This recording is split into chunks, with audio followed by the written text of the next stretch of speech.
Prologue. 200 years before Rias Gremory is born, a few years after the Great War, Supernatural War, high above the city of Tokyo on a hill sat the Imperial Palace, what it is actually called Edo Castle, where the Empress Akane would watch over her lands or the entirety of Japan, seated on her throne in her office doing the paperwork needed to keep her empire running. However, this day was slightly different, as instead of her office she was resting in her throne room on her throne, watching as her many children played in the room below her. No male could be spotted in the room, as Akane had no husband or partner and her children were created from her magic and a little help from the goddess Amaterasu. As she watched her children playing, her oldest daughter, Yamato, approached Akane and said, "Oka-san, can I ask you something?" "Of course you can, darling. What is it that you would like to ask?" Akane said as she picked up Yamato and put her on her lap. Looking up at her mother from her seated position on her lap,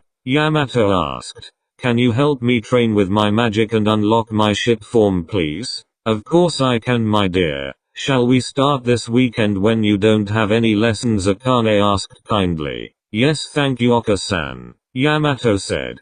"Is that all you wanted to ask me?" Akane asked while looking at her eldest daughter, who watched her younger siblings play in the room below Akane's throne. "Yes, Oka-san," Yamato said as she leaned her head back to rest it on her mother's chest. Smiling lovingly, Akane hugged her daughter closer to her chest and wrapped a few of her tails round her as she gradually dozed off in the comfort of her mother's embrace. "Yes, this what I wanted in life. A place for my darling children to grow up in peace. And one day you, Yamato, will take over my position as ruler of Tokyo and Japan." As she gazed over her children and looked down at her sleeping daughter with eyes full of love, a calm silence settled over the two as Akane shut her eyes in contemplation. Suddenly a loud explosion went off coming from the entrance. Startled out of her sleep, Yamato woke up and jumped off Akane's lap before asking her mother in worry, "Oka-san, what's going on?" "I don't know, dear. Stay close to me," Akane, while holding Yamato to her side. Scared, the other younger children started crying in fear. Calling out to her crying children, Akane said, "Come, dears," as she opened her arms and hugged them to offer some comfort. Rushing to their mother, the younger children hugged tightly, putting their heads on Akane's stomach. The door to the room suddenly opened, surprising the occupants before a panting guard quickly rushed inside and closed the door behind him. Running towards Akane and her children, he bowed before her and said, "My Empress, we're under attack." "Who is it?" Akane said seriously. "It's the devils. They're led by Xiaticus Gremory." "What's the situation?" Akane asked. "They've broken into the entrance and are slowly making their way here. The guards are holding out in the corridor 2 floors below us. They're luckily not causing too much damage as they don't want to collapse the building on themselves," the guard said as he caught his breath. "I see. Gather all the remaining servants and bring them here. Bring a few of my elite guards as well." "Yes, my Empress," the guard said as he got up and rushed out of the room. "Oka-san, what's going on?" Kaga, one of her younger daughters, asked with tears in her eyes as she looked up at Akane while she was still hugging her waist.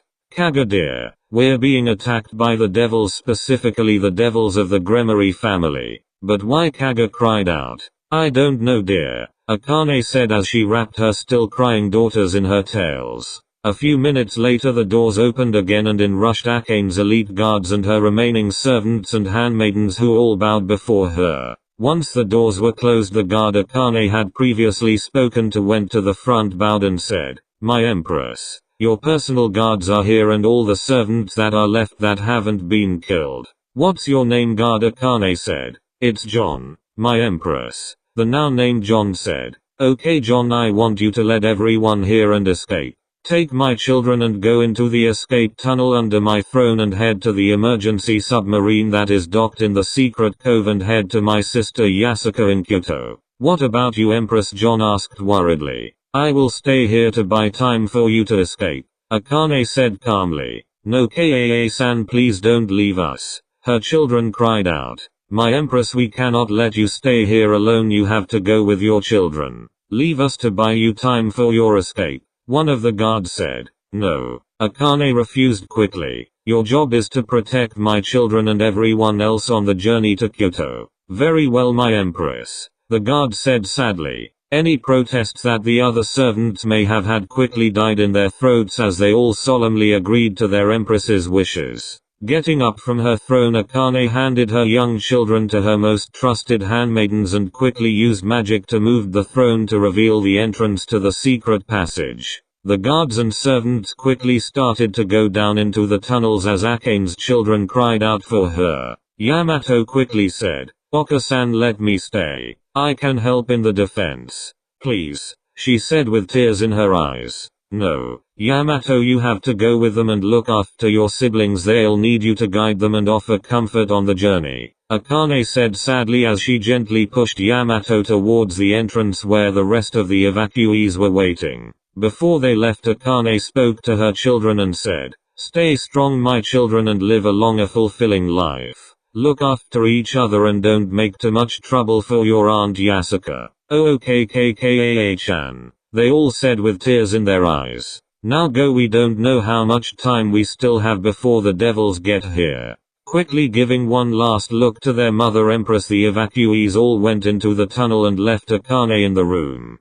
Quickly moving the throne back into its place and covering the hole where her children escaped through. Quickly sitting back on her throne to make it seem that it hadn't been moved, Akane quickly transmitted a message to the remaining guards still fighting and said, "To all remaining guards, fall back to the throne room. We'll make our final stand here." Quickly obeying her order, the guards rushed towards the throne room while quickly setting traps to delay the advancing devils as much as they could. Arriving at the throne room, the guards rushed in and quickly locked the doors behind them. Once the door was locked securely, the guards all positioned themselves around Akane in a defensive perimeter facing the doors while holding any weapon that they could get their hands on. A tense silence filled the room as Akane and her guards waited for the devils to arrive. A few minutes later, the doors and the wall surrounding them suddenly exploded in a ball of fire as 30 devils including Xiaticus Gremory marched into the room. Smiling smugly, Xiaticus said, "My dear Akane, you've lost. You're outnumbered and surrounded. Surrender to me and be my wife and I won't kill the rest of your people in this castle. I might even allow your guards to leave here alive. Do you take me for a fool? We are the only ones left in this castle," Akane said in disdain as she could sense her children and the other servants escaping in the submarine which was currently under Tokyo Bay and on its way towards Kyoto. "Then we'll just have to take you by force," Xiaticus said confidently as there were just 15 yokai guards compared to the 40 devils he had left. "Alright men, capture her alive. Kill the guards. Once we're married, the one who captured her will get to spend a night with her to do what they want with her." Once Xiaticus said this, his men all gained lustful grins on their faces as they all began to rush towards the guards to capture Akane as quickly as possible. After the guards heard what Xiaticus had said, they all gained expressions of anger at the devil's plan with their empress.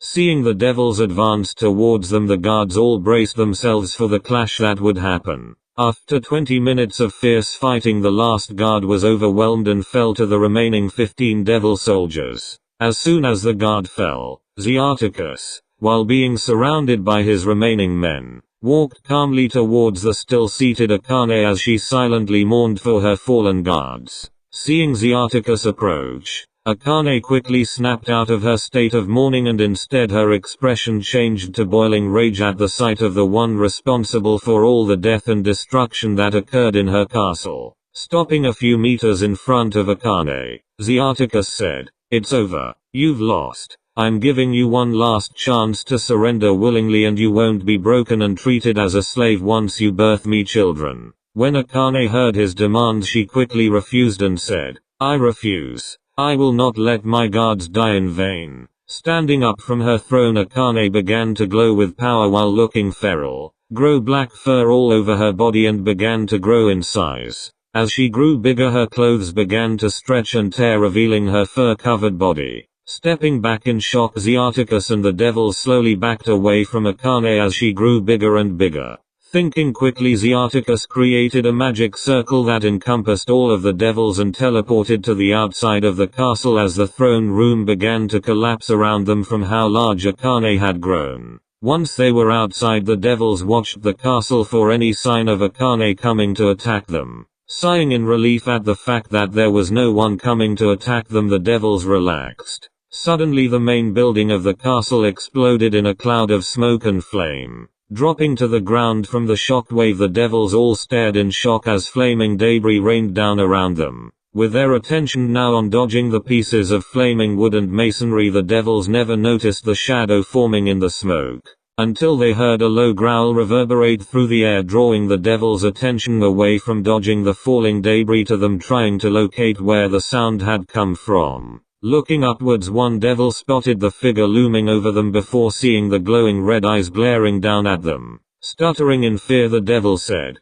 "Look up, everyone." Confused by his sudden signs of fear, the others all slowly looked up to where they too could see towering figure and the rage-filled eyes still glaring down at them. Gulping in shock and fear, they began to back away in fear before the being gave roar, instantly clearing away the smoke, revealing itself to devils as it towered over them. Standing in the still burning ruins of the castle was an 840-foot tall nine-tailed fox with black fur and glowing red orbs that were the being's eyes. Upon seeing the giant fox, Xiaticus quickly called for reinforcements from his remaining men that he had left in the underworld. Teleporting nearby, the reinforcements all gulped nervously when they spotted the towering figure looming over them. Steeling themselves, the commander called out to Xiaticus, "Sir, we're ready for your orders," the commander of the reinforcement said while trying to hide his nervousness. "Surround it and wear it down with magic. Keep your distance, we don't know what it can do," Xiaticus called out. "Yes sir," the devils all said as they quickly surrounded the Kyuubi and prepared their magic to fire at it. Seeing more devils at her feet, Akane growled in anger as she sensed them preparing their magic to be used against her. Swiping one of her tails behind her, she immediately crushed the devils that were going to attack her from behind. The devils she flattened, becoming nothing more than small blood stains on her tail. Seeing her kill some of their own, the other devils quickly fired magic blasts which exploded harmlessly against her sides. Spotting her next group of targets, Akane fired multiple balls of foxfire at the devils in front of her. They quickly honed in on their targets and detonated, turning the targeted devils into nothing but ash. While this was happening, the surviving devils were still firing blasts at her sides to no effect. Seeing that nothing was working, Xiaticus decided that all they could do is try to seal her away to stop her from being a future threat, as they saw that they were unable to kill her.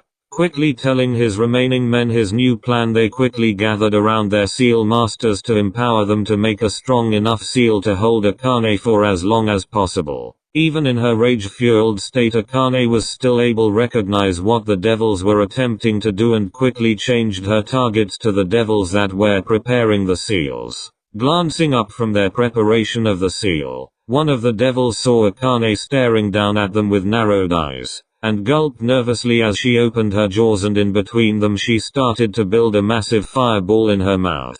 Calling out to the other devils helping him, the devil said, "Gee guys, look up." Doing as asked, they all looked up and began panicking quietly to themselves. After the fireball was fired out of Akane's mouth, it quickly traveled towards the group of devils and detonated on top of them, instantly disintegrating them. Spotting the death of some of their comrades, the remaining seal masters rushed to complete the seals needed to seal Akane away. In doing so, the seal wouldn't be as strong as it could be. This meant that it would take less time for Akane to escape from it. Finishing off another group of devils, Akane turned her attention towards the remaining groups. After they had finished the seal, Xiaticus quickly ordered the groups to surround the rampaging fox and activate the seal. Once they had activated the seal, Akane's giant fox glowed as it began to get trapped inside the seal. To the shock of all the assembled devils, Akane roared in anger and said, "If I'm going down, then you're all coming with me." To the horror of Xiaticus, Akane began to absorb the power and life force of all the devils surrounding her. Apart from Xiaticus, who was luckily out of range, With all the devils now nothing but skeletons on the ground, Akane glared at Ziaticus and roared, "When I get out of here I'm going to slaughter you and everyone you love. No one with the Gremory name will be safe from my rage." Gulping in fear, all Ziaticus could do was watch as Akane disappeared into the seal, unknown to everyone except Akane the IJN Tokyo, which was hidden in a cavern facing out to sea, disintegrated into thousands of blue cubes and flew towards the seal. Just before she disappeared, Akane telepathically said one last message to her children who were currently safely out to sea on board the escape submarine. "Be strong, my children.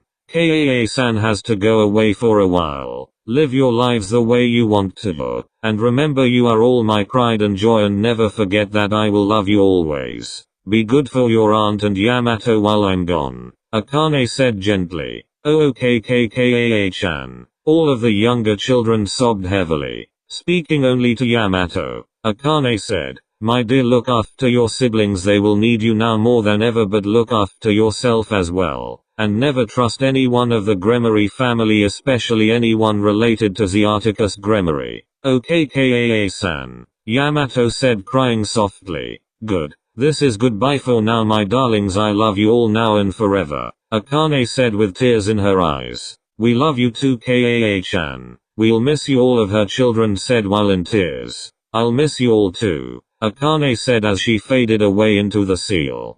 "Kaa-san," the children all cried in anguish. There were no dry eyes on board the submarine as the guards and servants all cried at the heartbreaking scene that was displayed in front of them. The younger children kept sobbing until they fell asleep in Yamato's embrace. 2 weeks later, after safely arriving in Yasuka's shrine, Yasuka, upon seeing all of the evacuees, rushed out and asked, "What are you all doing here? Shouldn't you be in Tokyo with Akane?" Hearing their mother's name, the majority of the children began to cry again as they remembered what had happened to them and their mother. Seeing their tears, Yasuka quietly asked, "What happened?" Yamato, being the only who was in any position to speak, as to not make her siblings feel worse, she quietly said, "We were attacked by the devils, specifically Ziaticus Gremory. Kaa-san sacrificed herself and bought us time to escape." "Is she dead?" Yasuka asked hesitantly, fearing the answer. To her relief, Yamato said in reply,